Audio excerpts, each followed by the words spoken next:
Welcome to the Retail Focus Podcast, a weekly collection of news, interviews, and information from the world of retail. Here are your hosts, Trent Kling and Leighton Kling.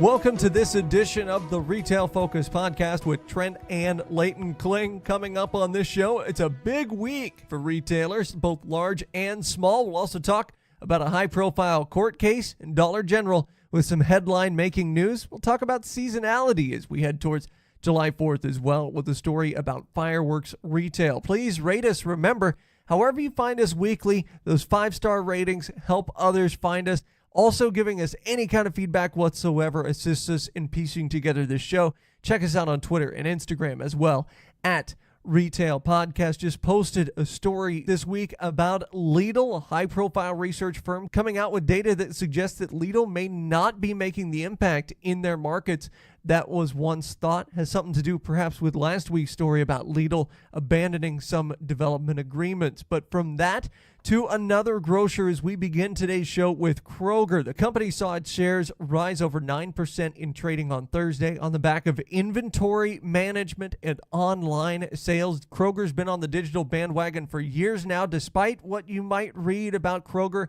reinvesting in digital only after Amazon bought Whole Foods. Kroger's been rolling out things like their Click List program for years, and those investments in data, mobile, and omnichannel infrastructure are now paying dividends. Leighton, you and I have both been bullish on Kroger, even though their stock price has been all over the map over the last 3 years. Highs over 40, lows below 20. I'm a Kroger shareholder. I got in at about $21. I was smiling this week, and I know between the two of us, we kind of reassured a lot of our listeners that, look, Kroger's not going anywhere. They've got the infrastructure. They've got the digital initiatives, and they showed it finally in this earnings call and kind of bore out that optimism that us and a few others in the grocery space saw. Luckily, there are a lot of people like us that look at grocery as an industry that is still trying to evolve, trying to maintain a certain balance, and Kroger, for their long storied history in the United States, is still looked at, again, by most people as a grocery staple, but one that is more or less stagnant in the face of Walmart, Amazon, and Target's big grocery push, at least in terms of those media headlines. A lot of people are saying that Walmart, Target, Amazon, that is the wave of the future for the grocery business, but that is not the case. Kroger is a powerhouse and continues to expand through all of the initiatives that Trent just outlined. It was just the last week when we talked about the major struggles that Lidl has faced on the East Coast, and we have to remember that all of those analysts that had said that Lidl was going to be taking over and taking a huge bite into Kroger's market share and be a bigger force than Aldi long term, a lot of those analysts are now backpedaling, and some of those same analysts are saying that Kroger is looking to give Walmart a run for its money, as well as Amazon with their 2-hour shipping initiatives that are circulated around grocery in a certain number of regions. But Whole Foods, for their part, has reduced some prices, but we have not seen any major unit expansion there or sales expansion from what we have gathered from Amazon's latest quarterly report. So Kroger is still number one in the face of the competition that we just outlined. And we look at those first quarter results and we see that they beat in nearly every figure. Kroger's net income hit $2 billion and the adjusted net income figure hit $626 million. Both the adjusted and unadjusted profit figures were higher than 2017's numbers. The results were higher than what the company had previously guided for and expected for the first quarter. Much of this internal beat had to do with the aggressive cost controls that also coincided with the Restock Kroger program that is, of course, their all-encompassing objective to be fully omnichannel, compete on price, and drive some of their now ubiquitous private label brands like Simple Truth. Adjusted earnings per share hit 73 cents. That beat analyst expectations by about 10 cents per share. Total sales increased 3.4% to $37.5 billion for the first quarter compared to $36.3 billion this time last year. Same-store sales with the convenience store divestment. Remember, they sold off 800 of their convenience stores, and excluding their remaining fuel station sales were around 2.8%, so not too shabby there. We remember here that divesting those standalone locations were part of their larger vision to be more focused on their current larger supermarket base and be a little bit more operationally disciplined with those. Kroger reported identical supermarket sales without fuel of 1.4% for the first quarter in 2018. What we normally call same-store sales, they call ID sales for identical store sales. We see that calculating identical sales is going to be different for the company moving forward, as typically in the past, they don't often include their Kroger specialty pharmacy or ship-to-home solutions streams of revenue.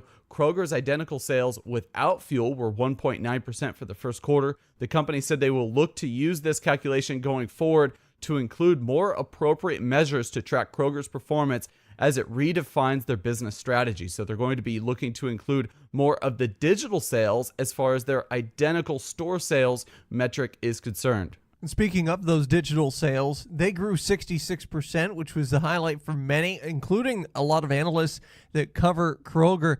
CEO Rodney McMullen said on the call that they have confidence overall in their long-term vision. He's been saying this for a few years now. And he said that vision will be met through food inspiration and uplift. He noted that they want to be the best full-service grocery experience in America. It would be odd if he didn't say that. But investment in their employees was a big topic on the call, and it's paying off in terms of retention rates, which in turn are building margins because this lowers training and hiring expenses in the long term. $500 million, in fact, investment in associate wages, 401k match increase, and tuition reimbursement of up to $3,500 per year for associates that have been with the company for 6 months or longer. All of these were rolled out in an effort to retain those employees and advance employees through the company, reducing the number of positions they have to fill overall.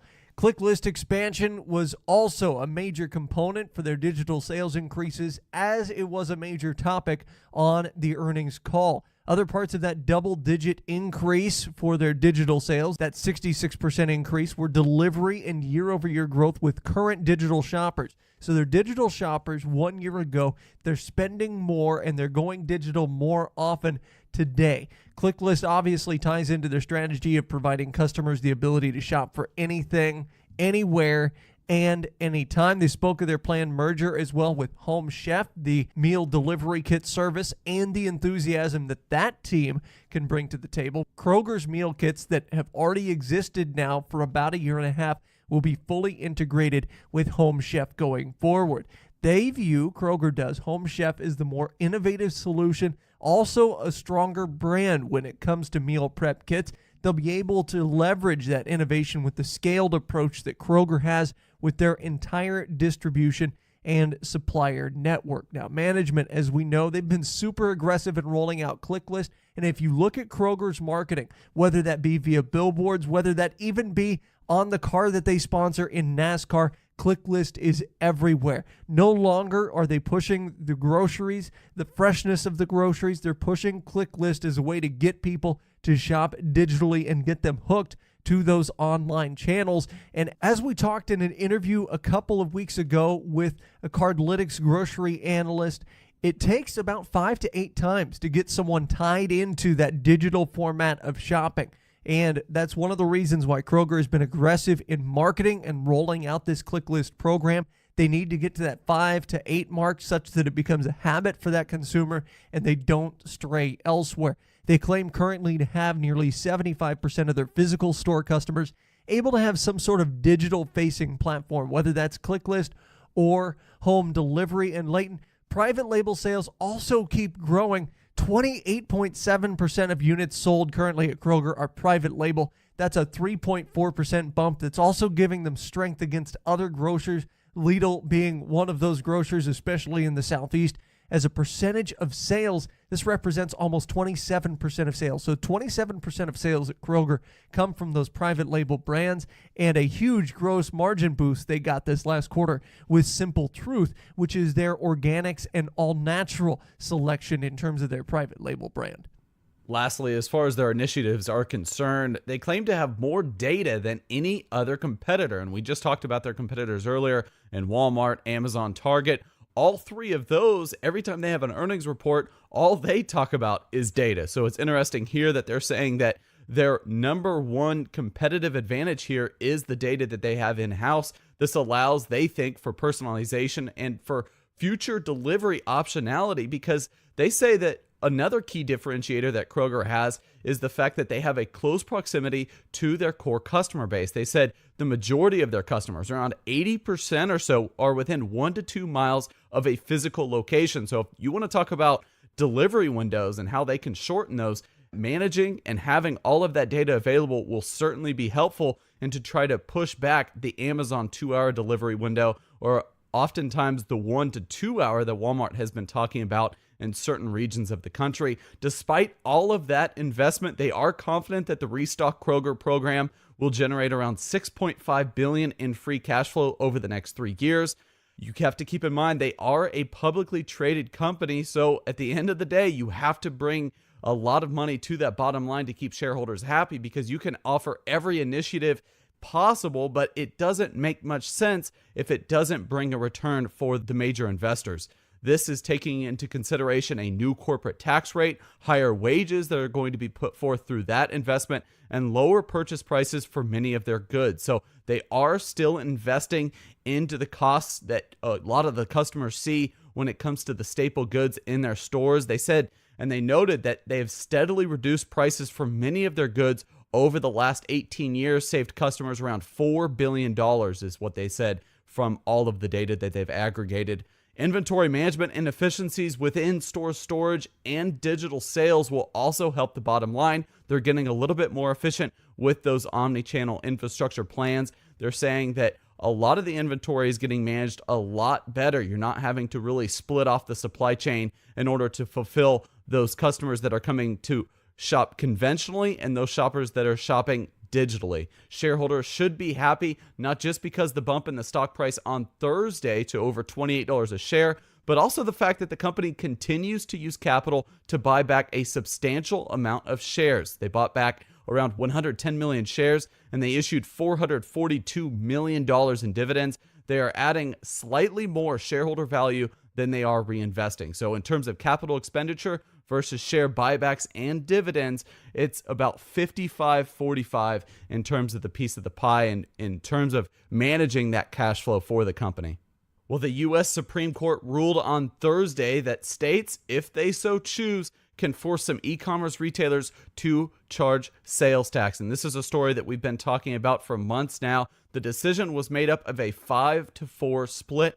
Historically, of course, states were prevented from charging sales tax on a variety of purchases from companies that did business outside of their state. Collections usually did occur if retailers had distribution out of the same state in which they sold a product to a particular customer that resided in the state that the item was shipped. Amazon customers will note that they've paid sales tax on many items over the years, particularly items either fulfilled by Amazon or coming directly from Amazon themselves. Additionally, stores with buy online, pick up in-store options have long charged sales tax since nothing is being shipped across state lines and fulfillment is on the hands of the consumer. A couple months ago, Trent, on the podcast, we talked about the impending lawsuit between South Dakota and Wayfair that was brought forth, alleging that there were major budget deficits because they were losing out on tax revenue from online purchases, not just from Wayfair.com, but a number of major retailers. South Dakota's Attorney General in this case went so far as to say that the current system of taxation hurt schools and state-run infrastructure, and that the retailers that operated online were unfairly competing against those that were brick and mortar. Now, it bears mentioning that South Dakota, one of the states without a state income tax, but unlike a state like Texas, where there's no state income tax, they don't have quite the tourism that Texas brings in. And of course, you don't have the size of state, you don't have the population, you don't have a lot of that stuff where you can bring in, say, property taxes from the outside. So this money is especially important to a state like South Dakota, who said they could get $34 billion a year more in revenue if they collected taxes. Now, obviously, that's money that would probably be lost in another consumer transaction or investment, or at least a lot of it would be. So it's kind of hard to gauge whether that $34 billion is an accurate figure. After all, a person's tax savings, if you're saving 8%, let's say, on a sale online, that's got to go someplace, and it usually goes to other consumer spending, which may or may not end up leading to more state revenue. So in other words, if a person incurs, let's say, an 8% tax in online sales, it's likely that they'll just spend 8% less with e-commerce retailers or brick and mortar retailers overall, rather than dig into their discretionary spending for the extra 8%. This may not apply to an individual purchase, but when looking at purchases over the span of a year or more for a particular consumer or family, it certainly would. We can't assume that families are just going to spend 8% more because of the ability to collect state sales tax for these online retailers. Now, Amazon has been the main target, even though they pay sales tax in all but 5 states. The issue that many are forgetting regarding Amazon is that in many cases, their third-party sellers often don't have to collect this sales tax. Regardless, there are many arguments that have gone both ways. Politically, Republicans, of course, want low taxes, low barriers to start a business, and open markets. However, President Trump said on Thursday that the court's ruling will be, and I quote, a great victory for consumers. Now, we should note that Trump has appeared in the past through tweets and comments to be a bit anti-Amazon, or at least anti-Jeff Bezos. We're not sure, looking at this, how this is a win for consumers, or is blatant of a win for consumers as he seems to believe. It will most likely benefit state governments and also local brick and mortar stores the most. If potentially this has enough publicity surrounding it, it might push more sales into the brick and mortar forum, but we're really not sure what type of impact it will have, other than maybe removing some of that discretionary spending money that families have because you've got that 8% sales tax. We do know that state governments, though, the unequivocal winner in this circumstance. Now, the counter argument is one that says that customers, as I've alluded to, will not only pay more because of being taxed more, but the cost of doing business as a retailer will go up because of the increased accounting costs and attorney's fees as they figure out exactly how state and local taxes are assessed in all the different areas of the country. It's likely that a lot of e-commerce retailers are going to have to go with third-party systems to keep track of this. So in theory, this will either cause them to profit less or pass the added expense on to their consumers, which would make it more expensive. Therefore, also for small businesses or entrepreneurs thinking of bringing a product to market, to actually bring that product to market, and would make Amazon perhaps the biggest winner because, again, they already collect taxes. And I can tell you from owning a business that has to pay sales tax in multiple different states or collect sales tax in multiple different states, just that alone, doing that manually is a headache. So unless you have the infrastructure in place, if you're an e-commerce startup, this might be fairly difficult. And Amazon businesses, those third-party sellers we talked about, will likely be eating the cost of tax collection here because purchase prices are so competitive and tight on Amazon that even a few cents can make a difference. So it might end up hurting a lot of those third-party sellers as well. This is an interesting dynamic because you have to look at why this was brought forth to begin with, or at least a lot of the reasons why a lot of people, a lot of politicians have been talking about it. Again, sentiments like being anti-Amazon. Amazon, like we mentioned months ago, will actually have the ability to offer accounting services and networking power through AWS, something they've long been doing for their third-party sellers. And a lot of the companies they actually compete with that don't sell on the Amazon retail platform. So sellers are going to have to either rely on that or rely on something similar to move forward if this were to stay in place. Amazon will end up getting yet another boost from a different revenue stream as a result. So this ends up being a win-win for Amazon because Amazon, for their part, has already been paying taxes for the majority of the states in the United States. And they will now be getting this additional revenue stream from AWS or their accounting services. So for companies to individually collect and pay taxes on their e-commerce sales would require a massive infrastructure investment. And we see that a lot of companies are already trying to take advantage of this, offering their services to startup companies or companies that are fairly small in the e-commerce industry. However, businesses with brick and mortar locations in many states already, like Walmart, Home Depot, Lowe's, Target, may not be facing an enormous obstacle because they already have existing e-commerce infrastructure needed to accommodate the ruling. So really, this is not going to hurt the major retailers. This isn't even going to hurt Wayfair.com, which is how this was brought forth to begin with from South Dakota. Trump went on to tweet earlier this week that this is also a big win, big victory for retailers, but that we take that to mean brick and mortar retailers who do little business online. Again, this is mostly going to help the brick and mortar stores, as Trent had alluded to. The issue was raised to the Supreme Court primarily because of state budget shortfalls, not necessarily because of unfairness. A lot of people were prefacing this argument in a number of different ways. Consumers will undoubtedly still shop online as they did before for the convenience factor. We talk about shipping all of the time and how fulfillment centers are getting more efficient. We know that customers are already okay with paying a premium for some items that are going to be delivered like groceries, which we can often see double-digit price hikes for those delivery options. And we look at some of the justification behind this ruling. Justice Anthony Kennedy wrote that he believed that it was a true disadvantage to brick and mortar retailers doing business versus their e-commerce competitors. The original 1967 Supreme Court ruling had to do with mail order businesses and not online businesses, obviously, because that didn't start taking off until the late 90s. And the thought at the time was that those mail order businesses would never be able to attain such a large market share in any particular niche of the retail market. The internet is obviously doing much bigger and better things in business than any mail order catalog once did in the 60s, so the competition should be looked at a little bit closer, says Justice Kennedy's opinion. In 1992, there was a clarification that a retailer with a physical presence in a state would have to collect from that state with mail orders. So obviously, this is how it is currently structured, in that if you have a distribution, a warehouse, or any other physical presence as far as a retail storefront is concerned, and you make a sale to somebody who resides in that state, you have to have that tax collected.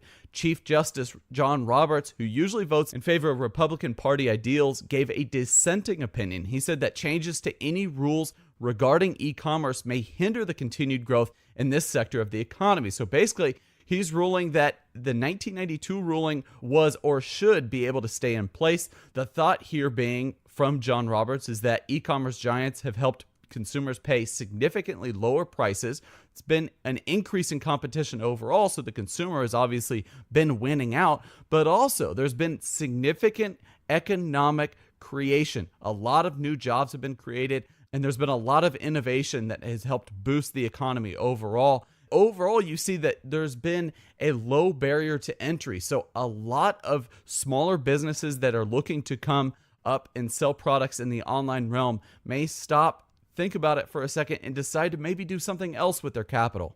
In the end, we should keep in mind that this ruling doesn't necessarily state that states should or are required to collect sales tax. It's only giving the options to the state to require sales tax. And so states may decide in the future to only levy sales tax on online retailers of a certain size, leaving smaller ones out of the mix. Additionally, we should keep in mind that not every state has a food sales tax. So some companies like Brandless and Thrive Market, for example, wouldn't have to collect much tax in those particular states other than on maybe cleaning supplies or HBA products. So that infrastructure would need to be in place, but it wouldn't impact consumers quite as much. So much may stay the same overall for larger retailers that are already collecting state taxes. We've talked about the likes of Lowe's, Home Depot, Target, and Walmart. Wayfair.com, as Leighton mentioned, they said they're already collecting on 80% of its U.S. business, and management there said there'll be little noticeable effect on its business overall. The former CEOs of Sears Canada, Toys R Us, and in addition, Ron Johnson of JCPenney all applauded the Supreme Court decision, saying that it should have an impact on brick and mortar retailers and their decisions going forward. Now, Ron Johnson made the media rounds this week and let us know that we're usually extremely critical of Ron Johnson, and much of his analysis, even post JCPenney tenure, has been misguided or off the mark. And that's before you get into his JCPenney tenure, where he drove the company into quite a large rut. However, he's correct in that this may have just a slight positive impact on brick and mortar. Some former leaders did say, though, that they expected e-commerce growth to be on the same growth track, and it's something we feel will be the case. It's still an industry that's yet to mature. That's borne out by the growth numbers, and I don't know that the presence of state sales tax on purchases is going to have that large of a negative effect on the e-commerce industry. Now, as with everything, only time will tell if this ends up doing more harm than good for retailers that are on the cusp of growth, and if this gives larger, more established retailers a leg up on their competition. But one thing is for sure, states like South Dakota will likely end up with more money in their coffers, and that may end up impacting retail too. If you think about the $34 billion that South Dakota mentioned, even if it's only a fraction of that, say $15 billion, something like that could really improve transportation in a state. When you think about improved transportation, you talk about the willingness of companies to build warehouses in that state or distribution centers. So it could actually, in the end, help e-commerce businesses and brick and mortar businesses, in part because of some of those trickle-down effects. Now, it's up to every state to decide how they'll use the tax revenue, if the states even decide to collect the tax revenue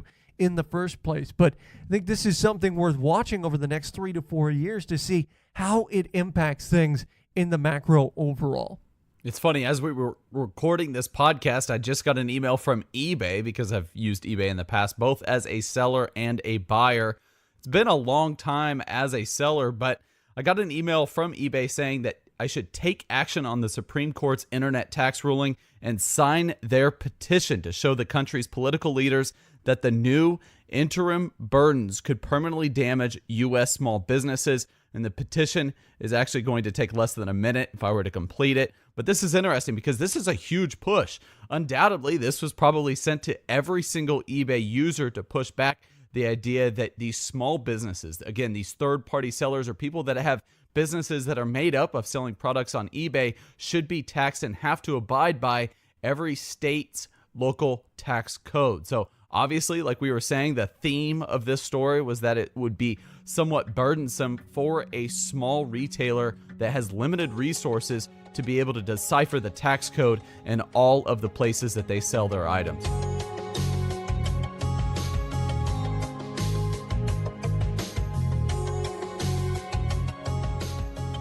We move on to our third story, and that Dollar General hit our radar this week, but no, it is not for earnings. As they reported last month alongside their competitor in Dollar Tree, two newsworthy announcements though for the company in terms of hitting our radar. The discount chain said this Thursday that they are more or less in dire need of managers, among other employees. Store managers, but also distribution and district operations managers are needed for their growth throughout the United States.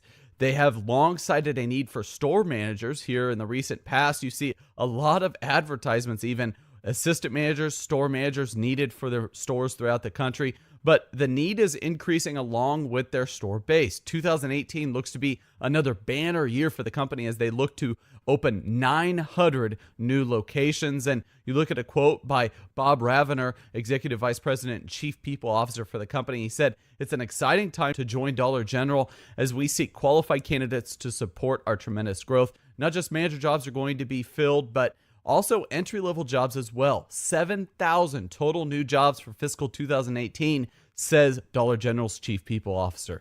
They claim to have over 50,000 jobs filled over the last 10 years.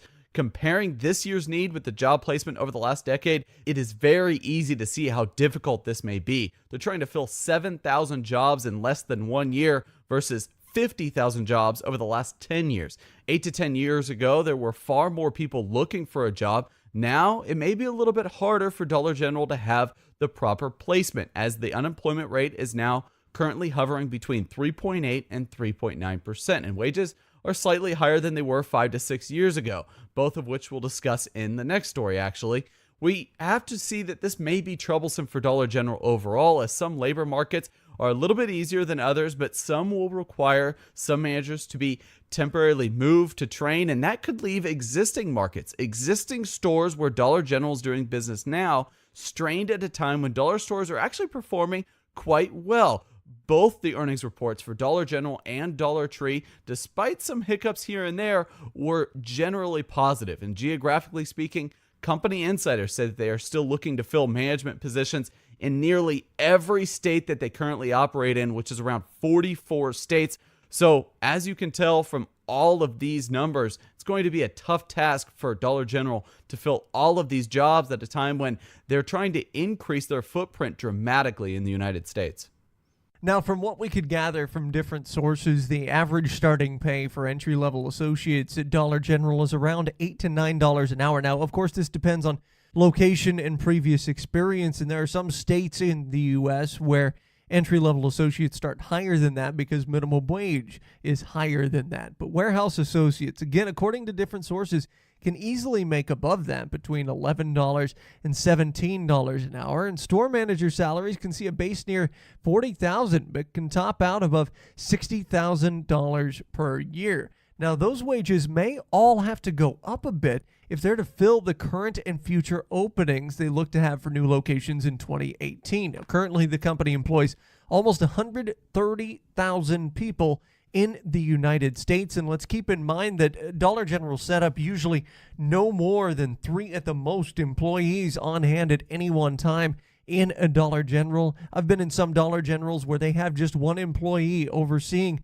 an entire 12,000 square foot store at a single moment in time. And speaking of that, a friction point, a pressure point in Dollar General can often come at the checkouts. If that employee is elsewhere in the store stocking shelves while they don't think there's anyone in line, and suddenly a line develops and you get behind at the front end, making it a less quick than desired shopping trip. Well, self-checkouts are coming to a select few stores in the Dollar General system, and we have a bit more insight as to the plans that Dollar General laid out during their first quarter earnings call. Scan and Go apps have been hitting the market for a variety of retailers, but Dollar General will look to be the first to use it in their particular retail niche. It will be called DG Go, and it will be rolled out in 10 Nashville area stores during the current quarter, which is actually the company's fiscal second quarter. They plan to have 100 more stores on board by the end of the quarter. The 110 total stores would represent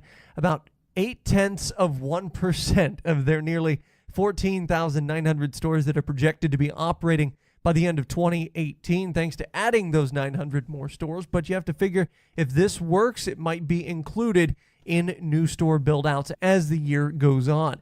The app will work like a lot of others in that you have to download it and sign in.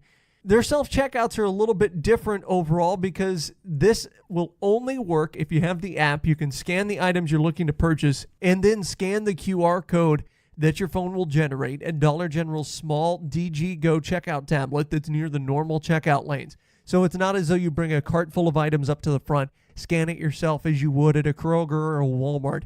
Right now, there are over 1,000 downloads on Google Play. So far, 4.8 star rating. So DG Go, early reviews are in and are mostly positive. And Leighton, I know you were looking at the online news site, The Retail Dive, that we read a lot from during the course of the week to kind of get an idea as to some different initiatives in retail. They have a great article that just came out Thursday about how different retailers have and should have different approaches. Here we see a different approach for Dollar General. They hope it'll take that pressure off the front of store that's caused by having so little staff. But again, they add an additional step for some of their customers who, and it bears mentioning, not all Dollar General customers have a smartphone. So that could be a limiting factor here. Yeah, the Retail Dive, again, very good insight as to how this is going to play out for a number of different retailers. They spoke of two dynamics that we think is going to be interesting for Dollar General specifically, one positive and one being more of a challenge or a slight negative going forward. The positive is that the majority of their locations have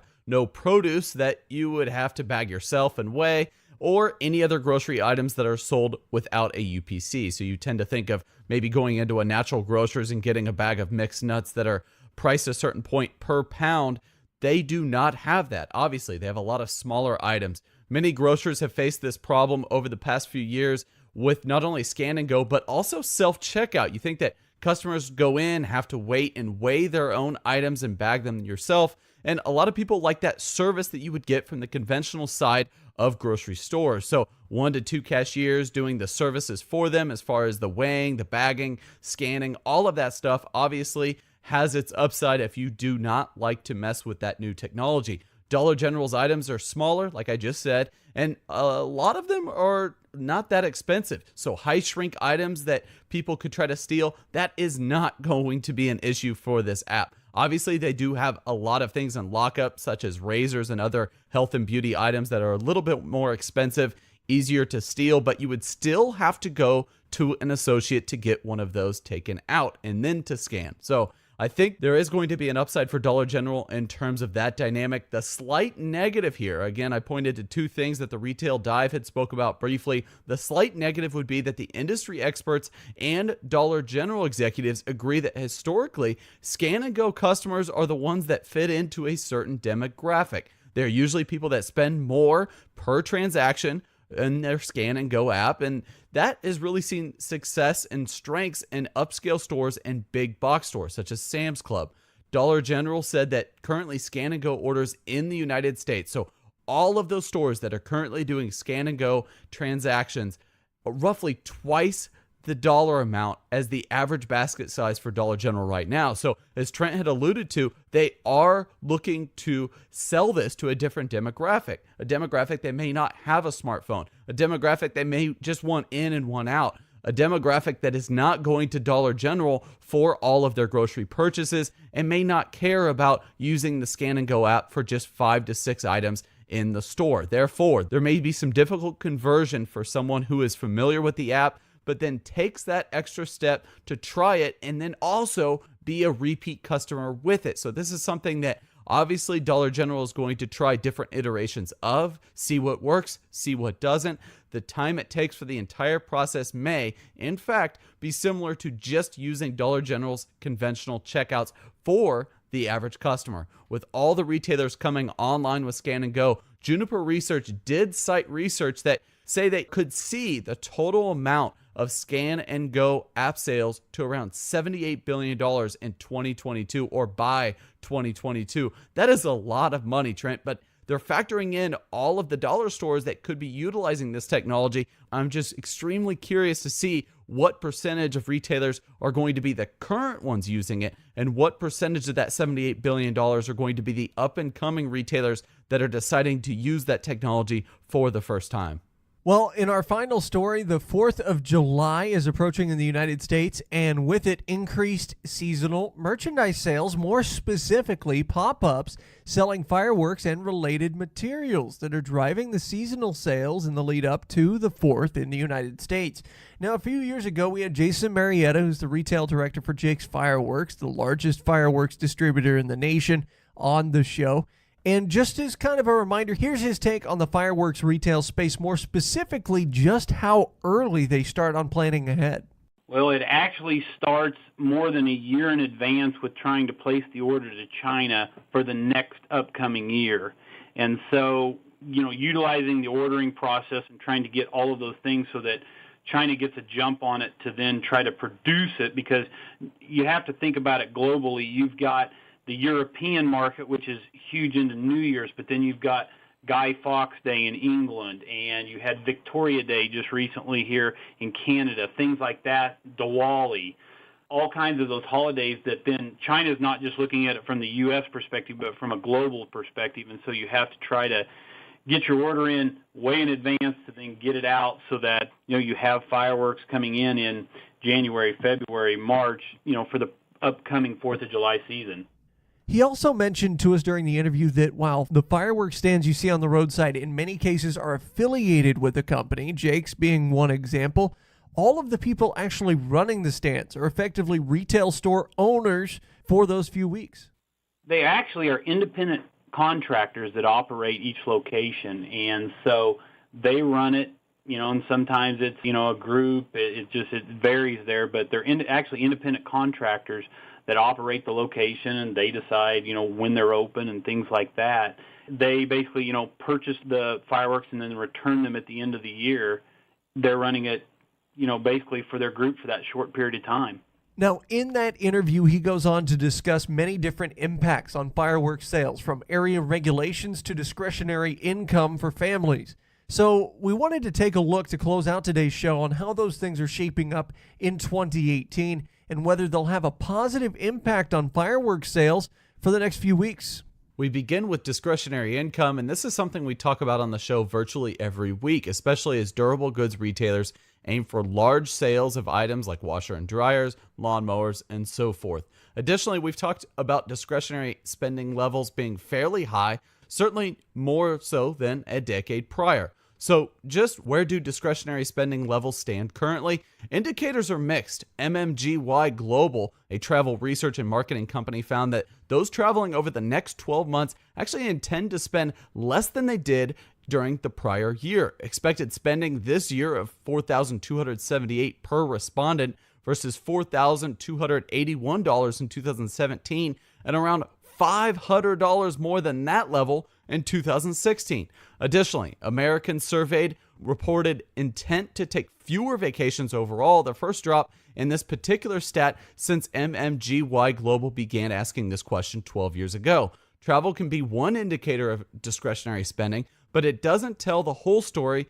It could be that people are just less interested in travel and more interested in spending income on other things, maybe activities they could do near their home. One indicator is unemployment and wage growth. Unemployment hit its lowest level since 2000, just like we said, around 3.8 to 3.9% in the U.S. this last month. In May, a year-on-year gain in hourly earnings hit 2.7%. We've been seeing high 1% historically. This is a really good sign if you're an hourly worker. This runs counter to some of the stories we've heard about wage stagnation, and this is consistent with what we've seen over the last 12 months or so, where it has, in fact, been positive. The 2.7% number is much more consistent with what we've seen from retail employers, as they've been having to rise their wages for entry-level workers to be a little bit more competitive. We've seen it with Walmart, we've seen it with Costco, we've even seen it with Target. So the big three there as far as general merchandise retailer.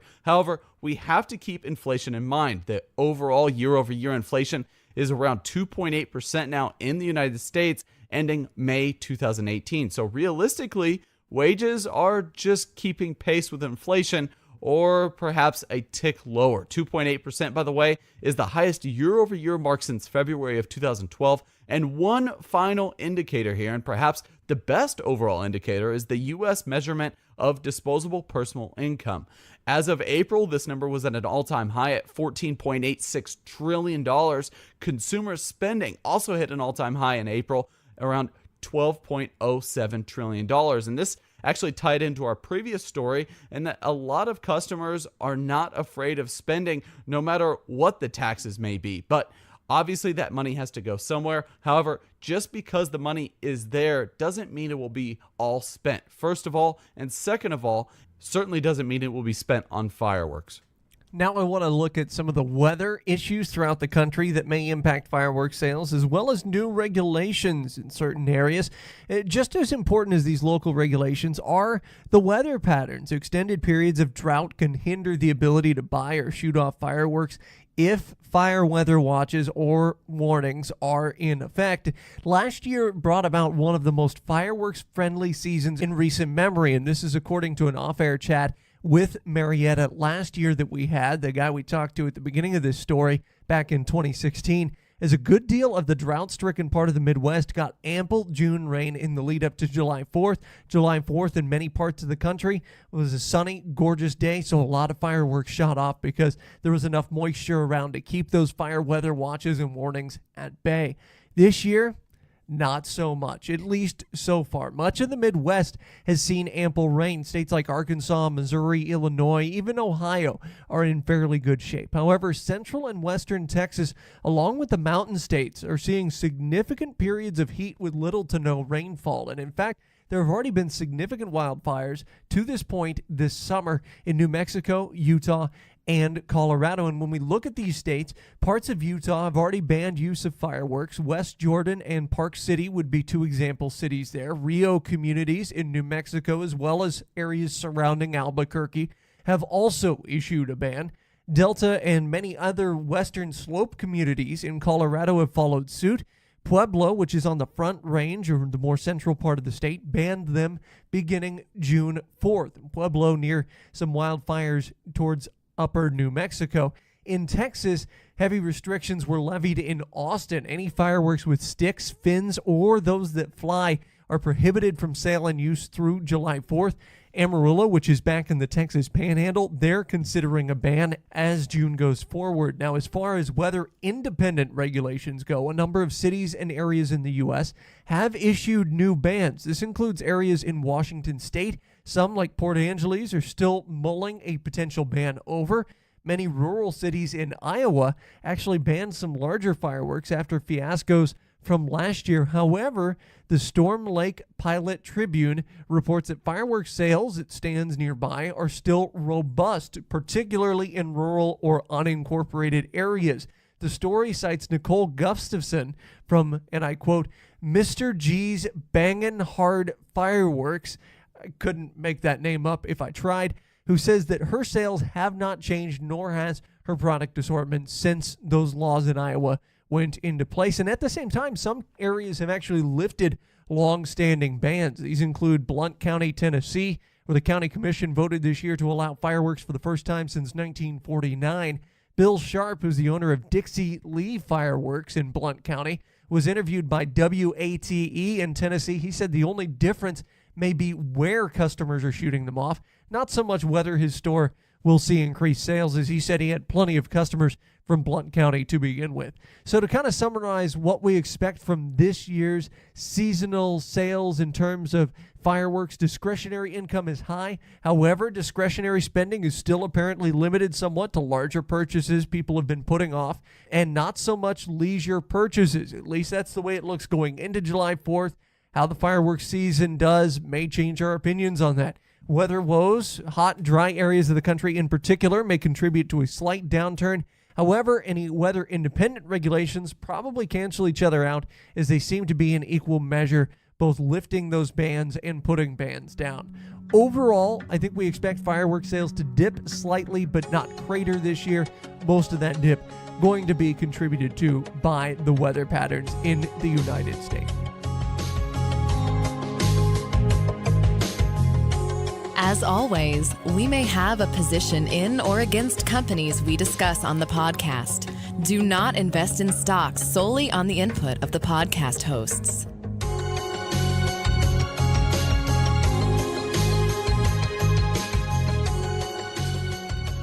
We've reached the final segment of the Retail Focus podcast, a segment we call Looking Ahead, where each week we look ahead at a story that we'll be keeping an eye on for the next week or the next month. And we begin with Leighton. We look at specialty retailer Ascena Retail Group as they tried a new initiative to spur on sales. They've actually been having a tough time as of late.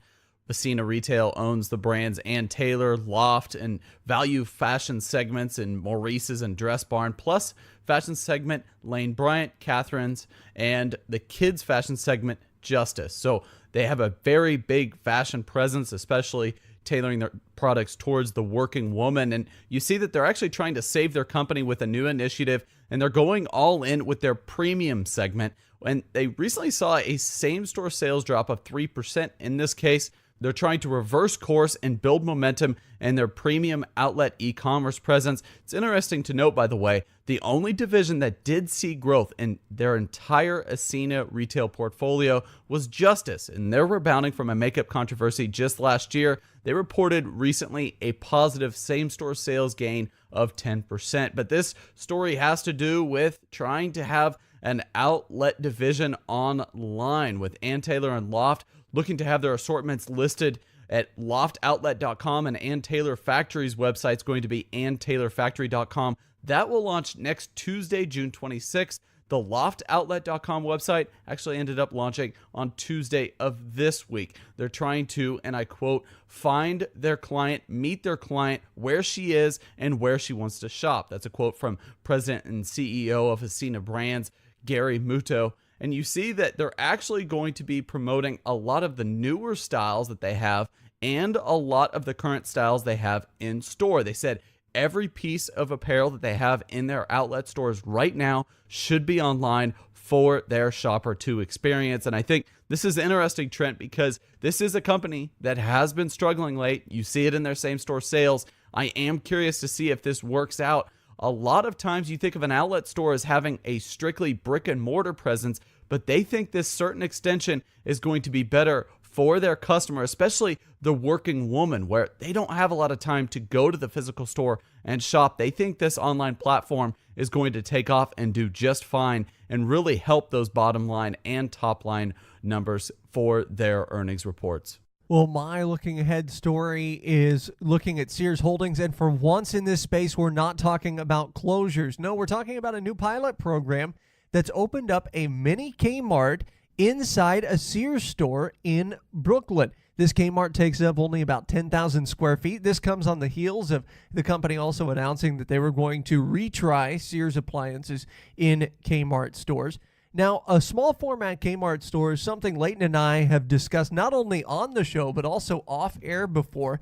We've mentioned how Kmart and Sears Holdings in particular has mentioned their enormous cluster of real estate in the U.S., and each parcel of that real estate is larger than what Kmart needs.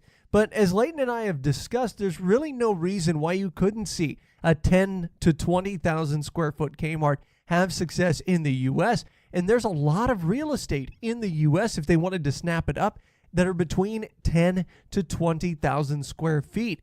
And it would work well as a get in, get out quickly general merchandise retailer, much in the same way as Dollar General and even to some extent Dollar Tree has been profitable. Despite being in the dollar store segment, Kmart can kind of filter into that variety store segment that Dollar General has tried to corner of late. Now, I don't think Kmart's going to be necessarily adding locations, and this is a decent idea. This is one of the few ideas that we've liked coming out of the Kmart and Sears camp. One thing we do disagree with, though, is according to CNBC, this particular Sears said people were coming into the Sears looking for more of a Kmart selection. Now, believe me, Leighton and I have both worked for Sears Holdings in the more distant past. I can't recall anyone ever coming into a Sears and thinking they were going to pick up something that they found at a Kmart even after the Sears Holdings merger. You pretty much knew what you were going to get. Still, though, small format stores might be the key to saving the Kmart brand. We speak nearly every month to listeners who are chagrined at the fact that Kmart might disappear off the face of the earth. This is one way you might see Kmart be saved. And if it's not a store inside a store concept, you might see some Kmarts, some profitable ones, trimmed down. Now, that's not to say that they're only closing unprofitable ones. In fact, we know of 3 Kmarts that have been closed in the last 2 years that have actually been the more successful and more profitable Kmarts in the system. And in some cases, there are even Kmarts that have long leases that have just been signed, but they've been closed for one reason or another. Sometimes it's distribution. Sometimes it's just another reason entirely. So this is a way where maybe a successful Kmart can stay open. They can sublet the real estate like what Kohl's is doing with Aldi, and maybe, just maybe, be able to salvage the brand in the future. Now, this is more of a rearranging deck chairs on the Titanic type of an issue, but again, it's an initiative that we both like, and it's rare to find a Sears Holdings initiative that we both like these days on the Retail Focus podcast. So we're glad that it's happening. We'll look forward to it taking place in more Sears stores as the company goes forward. Well, that'll do it for us here on the Retail Focus podcast. For Leighton Kling, I'm Trent Kling saying so long for this week.